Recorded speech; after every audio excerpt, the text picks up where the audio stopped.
Today I'm gonna show you in 1 minute how to replace your MacBook Air battery. This is the same from the model from 2010 to 2017. First you're gonna want to remove the back cover, then disconnect the battery. Remove the 5 screws holding it down, one in each corner, one in the middle. Remove the battery, then put back the new one, fit it in. Put the 5 screw back.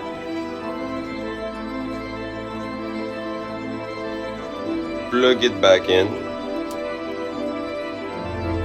And just close the MacBook cover. I hope this is gonna help you to keep your MacBook Air for a long time. Please, if this helped you, subscribe, comment. Thank you.